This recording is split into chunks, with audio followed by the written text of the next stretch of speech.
Dans le monde impitoyable des arts martiaux, un combat a changé l'histoire pour toujours. Décembre 1964, Oakland, Californie. Deux titans s'affrontent dans l'ombre. D'un côté, Wong Jackman, gardien implacable des traditions millénaires du Shaolin. De l'autre, Bruce Lee, le rebelle visionnaire qui ose tout remettre en question. Un duel sans témoin, sans règles, sans pitié. Pendant plus de 50 ans, la vérité sur cette confrontation légendaire est restée enfouie sous des versions contradictoires et des silences pesants. Mais sur son lit de mort, Wong Jackman a fait une confession qui a bouleversé tout ce que le monde croyait savoir. Aujourd'hui, vous allez découvrir ce qui s'est réellement passé. Abonnez-vous à Expérience de vie et activez la cloche pour ne manquer aucune des histoires de combat les plus incroyables et les plus vraies du monde des arts martiaux. Le gardien de la tradition Hong Kong, début des années 1940. Tandis que le continent asiatique brûle sous les tensions politiques, un enfant trouve refuge dans la discipline austère des arts martiaux traditionnels. Wong Jackman n'est pas un pratiquant ordinaire. Doté d'une agilité naturelle exceptionnelle et d'une concentration mentale hors norme, il se consacre corps et âme au Shaolin du Nord. Ce système ancestral qui équilibre puissance brute et grâce fluide. Chaque mouvement qu'il apprend porte en lui des siècles de sagesse. Chaque posture incarne une philosophie profonde. Pour Wong, les arts martiaux ne sont pas un simple moyen de combattre. C'est une voie spirituelle, un code d'honneur, une connexion sacrée avec des millénaires de culture chinoise. Année après année, il raffine sa technique jusqu'à atteindre une maîtrise que peu peuvent égaler. Au fil du temps, sa réputation grandit. Les élèves affluent pour apprendre auprès de ce maître discret qui refuse obstinément la commercialisation des arts martiaux. Wong enseigne avec patience et rigueur, transmettant non seulement des techniques, mais une sagesse de vie. Il explore également les arts internes, comme le tai chi, le chingyi et le bagua, élargissant sa compréhension tout en restant fermement ancré dans la tradition. Mais le monde change à une vitesse vertigineuse. Et bientôt, une force nouvelle va surgir, portée par un jeune homme au charisme magnétique qui va tout remettre en question. L'ouragan, Bruce Lee, début des années 1960. Un nom circule avec une insistance croissante dans les cercles d'arts martiaux, Bruce Lee. Ce jeune sino-américain ne ressemble à aucun maître traditionnel. Là où les anciens prônent la répétition fidèle des formes ancestrales, Lee propose une vision révolutionnaire. Seule l'efficacité compte. Les techniques qui ne fonctionnent pas en combat réel doivent être éliminées, peu importe leur ancienneté ou leur prestige. Formé au Wing Chun à Hong Kong, Lee a rapidement compris les limites de tout système rigide. Une fois en Amérique, il expérimente sans relâche, fusionnant boxe occidentale, escrime, lutte et arts martiaux asiatiques. Cette approche iconoclaste le conduit à développer le Jeet Kune Do, la voie du combat sans forme fixe, s'adaptant constamment à l'adversaire. Pour les gardiens de la tradition comme Wong Jackman, Bruce Lee représente une menace existentielle. Lee ne se contente pas de proposer une alternative. Il critique ouvertement les styles classiques, les qualifiant d'obsolètes et d'inefficaces.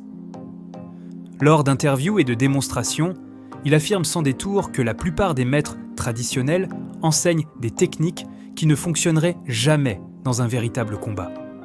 Cette confiance frôlant l'arrogance polarise la communauté martiale. Pour ses admirateurs, Lee est un génie visionnaire. Pour ses critiques, c'est un provocateur irrespectueux qui trahit l'héritage sacré des arts martiaux chinois. La tension monte inexorablement. Un affrontement devient inévitable. Le défi qui changera tout, 1964, Oakland. Les frictions entre traditionalistes et modernistes atteignent un point de rupture. Des rumeurs circulent. Bruce Lee enseigne des secrets chinois à des non-chinois, trahissant un code tacite de transmission culturelle. Pour certains maîtres traditionnels, cette transgression ne peut rester sans réponse.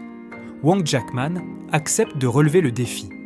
Officiellement, il s'agit de défendre l'honneur des arts martiaux authentiques, Mais au fond de lui, des motivations plus sombres bouillonnent. La popularité explosive de Lee le ronge. Ce jeune rebelle conquiert, en quelques années, une reconnaissance qui lui a pris des décennies à construire. Et si Bruce Lee avait raison? Et si toute une vie de dévotion à la tradition n'était qu'une illusion? Les négociations sur les règles du combat révèlent déjà le gouffre séparant les deux philosophies. Wang cherche à établir un cadre clair. Quelles techniques seront autorisées? Y aura-t-il des zones interdites? Mais pour Bruce Lee, ces questions même trahissent une mentalité dépassée. Dans un véritable combat, il n'y a pas de règles. Lee refuse catégoriquement toute discussion réglementaire élaborée. Le lieu est choisi. Une petite école de kung-fu à Auckland, loin des regards publics. Seule une poignée de témoins sera présente. Pas d'arbitre, pas de formalité. Juste un combat qui déterminera quelle philosophie martiale mérite de survivre. Le choc. Quand la réalité fracasse les certitudes, le jour fatidique arrive. L'atmosphère est électrique. Les deux hommes se font face. Le salut est bref, presque dédaigneux. Puis le silence. Un silence lourd, chargé de décennies de certitudes sur le point d'être pulvérisé. Puis, Bruce Lee explose. Ce n'est pas une attaque conventionnelle, c'est une déferlante brutale et continue de coups de poing, rapide comme l'éclair, précis comme des scalpels, délivré avec une intensité qui ne laisse aucune opportunité de riposte. Wang Jackman, stupéfait, se retrouve submergé en quelques secondes. Les techniques élaborées qu'il a répétées pendant 30 ans ne trouvent aucune ouverture pour s'exprimer. Selon Linda Lee, l'épouse de Bruce présente ce jour-là, Wang commence immédiatement à reculer sous la pression implacable. Désorienté, débordé, il tente désespérément de créer de la distance. À un moment critique, complètement submergé, Wang se retourne et court à travers la pièce. Bruce Lee ne lui accorde aucun répit. Il le poursuit comme un prédateur, continuant à frapper. Les associés de Wang crient pour arrêter le combat, mais James Lee, ami proche de Bruce, intervient pour empêcher toute interruption. Le combat doit suivre son cours jusqu'à une conclusion indiscutable. Finalement, Bruce rattrape Wang, le plaque au sol et continue à délivrer des coups. Est-ce que c'est suffisant? Est-ce que tu abandonnes? Exige-t-il avec insistance. Wang, épuisé et dominé, n'a d'autre choix que de capituler. Mais comme toujours avec les événements légendaires, la vérité est plus complexe que n'importe quel récit unique. Les versions contradictoires. Dans les semaines suivantes, plusieurs témoins proposent des récits divergents. William Chen, proche associé de Wang, affirme que le combat a duré 20 à 25 minutes et s'est terminé sans vainqueur clair. David Shin, l'organisateur, décrit une embuscade brutale où Wang fut pris au dépourvu dès le salut initial. Le plus fascinant? Le silence de Bruce Lee lui-même. Contrairement à ce qu'on aurait attendu de cet homme au charisme explosif, Lee parle très peu publiquement du combat. Dans une rare interview, il évoque vaguement un adversaire sans nom qu'il a poursuivi et frappé jusqu'à ce que ses propres poings enflent. Mais plutôt que de célébrer cette victoire, Lee l'utilise pour illustrer les limitations de son propre Wing Chun, le poussant à évoluer vers le Jeet Kune Do. Wang Jackman, frustré par les versions circulantes, finit par briser son silence dans la presse chinoise. Il conteste le récit de Linda Lee, affirmant avoir eu de nombreuses occasions de frapper Bruce, mais avoir choisi de ne pas le faire par respect. Il déclare que le combat s'est terminé en match nul. Plus audacieusement encore, il lance un défi public pour un rematch. Bruce Lee ne répond jamais.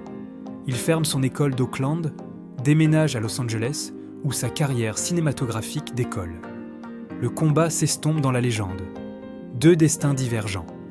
Les trajectoires post-combat illustrent parfaitement les forces qui les opposaient. Bruce Lee connaît une ascension fulgurante qui transforme le paysage culturel mondial. Ses films, La Fureur du Dragon et Opération Dragon, redéfinissent la représentation du héros asiatique à l'écran et imposent les arts martiaux dans la conscience populaire occidentale. Tragiquement, cette ascension est brutalement interrompue le 20 juillet 1973. Bruce Lee décède à Hong Kong à seulement 32 ans, victime d'un œdème cérébral. Sa mort prématurée le transforme instantanément en icône immortelle dont l'influence ne cesse de croître. Wang Jackman choisit un chemin radicalement différent. Il continue discrètement à enseigner, ouvrant sa propre école aux États-Unis. Respecté dans les cercles connaisseurs, mais loin des projecteurs, il mène la vie tranquille d'un artisan préservant patiemment un héritage culturel. Pendant des décennies, Wang refuse obstinément de discuter du combat. Mais alors que sa santé décline et que la fin approche, quelque chose change profondément en lui. Le poids du secret devient insupportable, la confession qui change tout. Dans ces derniers mois, entouré de ses proches et élèves les plus fidèles, Wang Jackman prend une décision extraordinaire. Révéler enfin la vérité, complète. Et cette vérité bouleverse tout. Le combat, explique-t-il d'une voix affaiblie mais claire, n'avait jamais été motivé par un noble désir de préserver l'intégrité des arts martiaux traditionnels. Cette justification honorable qu'il avait brandie pendant 50 ans cachait une réalité bien plus humaine. La jalousie. Une jalousie profonde et corrosive envers Bruce Lee. Wang avoue avoir observé l'ascension de Lee avec un mélange d'incrédulité et de ressentiment. Lui qui avait consacré chaque jour de son existence à perfectionner un art ancestral, voyait ce jeune rebelle conquérir une popularité immense en remettant tout en question. Cette validation publique de l'approche de Lee était terrifiante car elle suggérait que peut-être le monde moderne n'avait plus besoin de gardiens de tradition. Puis vient l'aveu le plus difficile, celui qui lui a coûté un demi-siècle de silence. Pendant le combat, dès les premières secondes de l'assaut de Bruce, Lee, Wang avait su. Il avait immédiatement ressenti la différence. La vitesse, la puissance, l'intention pure. Ce n'était pas simplement une question de technique supérieure, c'était une philosophie de combat fondamentalement différente qui transcendait les limites rigides dans lesquelles il s'était enfermé. À ce moment précis, submergé par le déluge de coups, Wang avait compris avec une clarté douloureuse, Bruce Lee était le combattant supérieur. Et cette prise de conscience avait été absolument dévastatrice. Pendant 50 ans, la fierté l'avait empêché d'admettre cette vérité. Il avait construit des rationalisations élaborées, s'était convaincu de versions alternatives. Mais maintenant, face à sa propre mortalité, Wang trouvait enfin la force de lâcher ce fardeau écrasant. Il reconnaissait non seulement que Bruce Lee avait gagné le combat, mais aussi que Lee avait eu raison dans sa vision des arts martiaux. La tradition, aussi belle soit-elle, devait évoluer pour rester vivante. La résistance rigide au changement n'était pas de la sagesse, c'était de la peur déguisée. L'héritage d'une légende, Wang Jackman, s'éteignit paisiblement le 26 décembre 2018 à l'âge de 76 ans. Sa mort marqua la fin d'une époque. Dans les jours suivants, les hommages affluèrent du monde entier. Ses élèves célébrèrent sa mémoire, partageant des souvenirs de sa patience infinie et de sa profondeur spirituelle. Mais sa confession finale redéfinit l'héritage qu'il laissait derrière lui. En admettant sa jalousie et en reconnaissant la supériorité de Bruce Lee, Wang transcendait le statut de combattant vaincu pour devenir un symbole de sagesse tardive et de croissance personnelle. Son histoire n'était plus celle d'un homme figé dans ses certitudes, mais celle d'un être humain capable d'évolution, même après des décennies d'aveuglement volontaire. Cette dimension ajoutait une profondeur inattendue à sa légende, transformant ce qui aurait pu être perçu comme un échec en une victoire morale et spirituelle. Le débat sur les détails précis du combat continuera probablement indéfiniment. Mais peut-être que cette imprécision factuelle est finalement secondaire.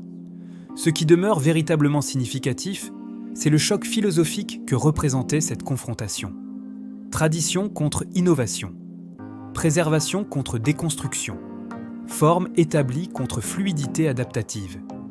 Bruce Lee, avec sa philosophie révolutionnaire, ouvrit une voie nouvelle qui influencerait profondément les arts martiaux mixtes modernes. Sa capacité à transcender les barrières culturelles fit de lui un symbole universel de détermination et d'excellence qui résonne encore aujourd'hui. Mais l'histoire de Wang Jackman porte elle aussi une leçon essentielle.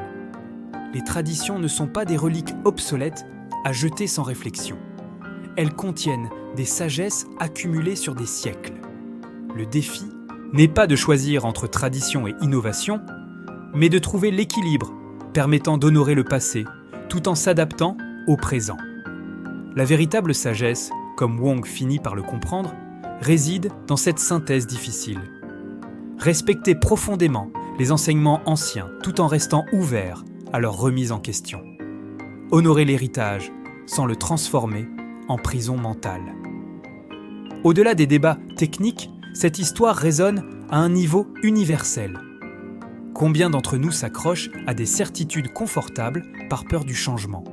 Combien de fois refusons-nous d'admettre que quelqu'un d'autre pourrait avoir raison simplement parce que cela menacerait notre identité ? Wong Jackman vécut cette prison pendant un demi-siècle avant de trouver enfin la paix dans l'honnêteté. La confrontation entre Wong Jackman et Bruce Lee transcende le cadre d'un simple combat martial. Elle devient une parabole intemporelle sur la condition humaine, sur notre lutte perpétuelle entre la sécurité du familier et l'appel de l'inconnu. Les deux hommes cessent d'être de simples adversaires pour devenir des forces complémentaires dont la tension créative fait avancer l'humanité. Nous avons besoin des gardiens de tradition comme Wong pour préserver ce qui mérite d'être préservé. Mais nous avons également besoin des iconoclastes visionnaires comme Lee pour briser ce qui doit être brisé afin que du nouveau puisse émerger. La confession de Wong, décennies plus tard, créa le pont que le combat lui-même n'avait pas pu construire. En admettant la supériorité de Lee, tout en continuant d'honorer la tradition qui l'avait servi, Wong offrit une synthèse que ni la victoire, ni la défaite seule n'auraient pu produire. Il démontra qu'on peut reconnaître ses erreurs sans renier son parcours, qu'on peut évoluer sans trahir ses racines. Cette histoire extraordinaire nous rappelle que les véritables leçons des arts martiaux ne se trouvent jamais uniquement dans les techniques de combat. Elles résident dans les principes plus profonds, le courage de se confronter honnêtement à soi-même, l'humilité d'accepter ses limitations, la sagesse de reconnaître la vérité même lorsqu'elle contredit nos croyances, et la force de continuer à grandir même lorsque la croissance est douloureuse. L'histoire de Wong Jackman s'achève donc non pas sur une note de défaite amère, mais sur une rédemption profonde et émouvante. Dans ses derniers instants, il trouva finalement la paix en lâchant le fardeau de 50 années de déni. Cette paix, bien plus précieuse que n'importe quelle victoire martiale, représente peut-être le triomphe ultime. Et vous, quelle leçon retenez-vous de cette confrontation légendaire entre tradition et innovation ? La sagesse réside-t-elle dans la préservation fidèle du passé ou dans l'audace de forger l'avenir ? Peut-être, comme Wong Jackman l'a finalement compris, la réponse se trouve-t-elle quelque part entre ces deux extrêmes ? Si cette plongée fascinante dans l'une des rivalités les plus mythiques de l'histoire du combat vous a captivé, abonnez-vous immédiatement à Expérience de vie et activez la cloche de notification pour ne manquer aucune de nos explorations des destins extraordinaires et des vérités cachées derrière les plus grands moments de l'histoire martiale. Laissez un like si cette histoire vous a touché et partagez-la avec tous ceux qui sont passionnés par les arts martiaux et les leçons de vie qu'ils nous enseignent. Ensemble, continuons à explorer ces récits qui nous inspirent, à devenir la meilleure version de nous-mêmes.